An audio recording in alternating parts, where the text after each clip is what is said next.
What's going on, everybody? It's your boy Quanteezy with the Christocrats and the Red Pill Reality.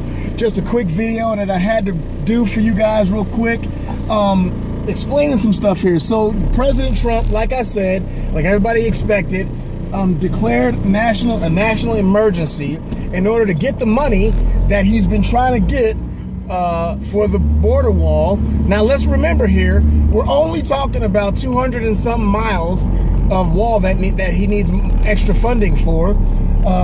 The amount that he's asking for is like a fraction of the budget, a very small fraction of the budget.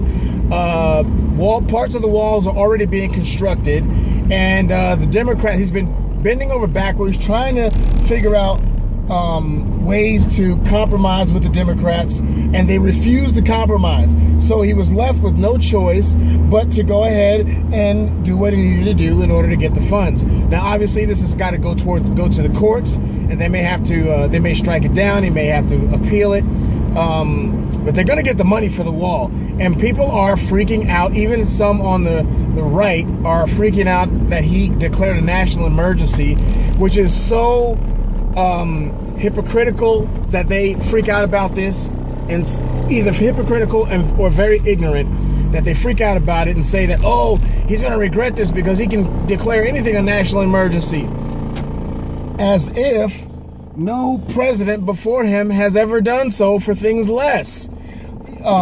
It's so crazy. Like, I just did 2 seconds of research to see if any other president has done declared a national emergency, and he, for other reasons, and I came up with the answer. Did you know that it was first enacted for a president to be able to declare a national emergency in order to get things done in 1975? And every single president since 1975 has used that option and declared a national emergency. Cumulative 58 times.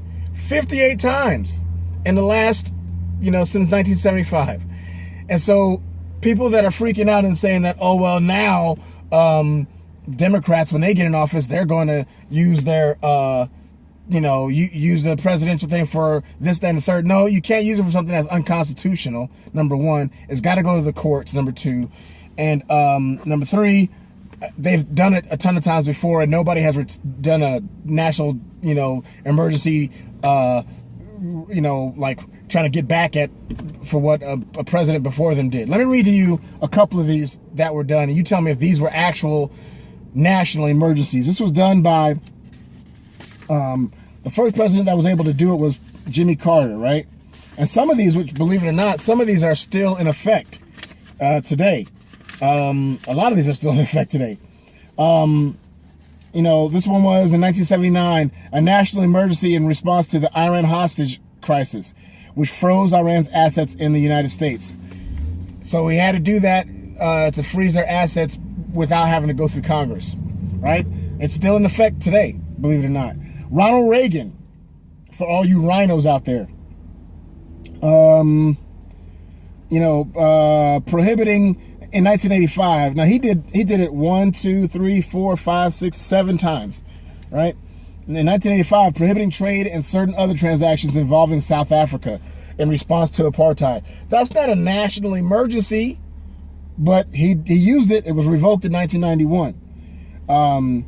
Prohibiting certain transactions with respect to Panama, revoked in 1990. George Bush Sr., he continuation of export controls regulations. 1990, this was a national emergency, chemical and biological weapons proliferation, and that was revoked in 1994. Let's go to some of y'all Democrat heroes. Bill Clinton. Let's see if these were actual national emergencies. He blocking property and additional measures with respect to the Bosnian Serb controlled areas of the Republic of Bosnia and Herzegovina. What did that have to do with America? Why was that an American national emergency? But he did it. Nobody said nothing about that. Proliferation of weapons of mass destruction. Okay, still in effect. Prohibiting certain transactions with respect to development of Iranian petroleum resources. Yet your wife, years later, sold, and the whole Democratic Party gave a bunch of money to Iran. Makes no sense. Anyway, prohibiting new investment in Burma. That's a national emergency. Blocking property and prohibiting transactions with the Taliban. Okay, I can see that. George W. Bush. W. What did he do? Blocking property and persons, undermining democratic processes and institutions in Zimbabwe. That's a national emergency? Really? I mean, you see them all here. You can look them up. I'll leave a link in the description for you to look it up yourself. So you can see, people freaking out about President Trump evoking this as an actual national emergency, where caravans of people are coming into our country as we speak. People are dying on both sides of the border, drug trafficking, human trafficking, not knowing who's coming into our country, people just screwing our laws. It's a national emergency. And the prince of all world here, the Barack, king of the world, Obama, blocking property of persons threatening the peace, security, and stability of Yemen. Why is that a national emergency? What does Yemen have to do with America? Blocking property and prohibiting certain transactions related to Libya, continuing through February 2018. Blocking property of certain persons contributing to the conflict in Somalia. Like, really? These are national emergencies? Sudan, the Central African Republic. Like, this is ways that they were pushing our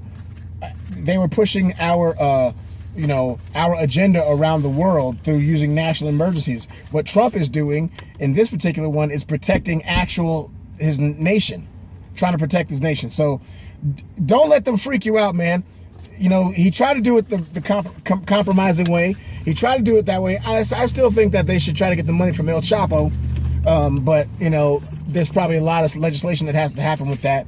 But yeah, Trump did it, and he declared national emergency for an actual national emergency. When they tell you that it's a fake emergency, they're lying to you. Go down to the border and go down. I heard somebody say that there wasn't even a caravan coming. Are you stupid? Anyway, remember, don't believe the lies. Do the research for yourself. Every president since Carter has done it. It's been done 58 times. This is no different than that time. And Trump outsmarted him. Just admit it. He outsmarted him. So remember, love God, hate sin. We're not left. We're not right. We just tell the truth. We're up.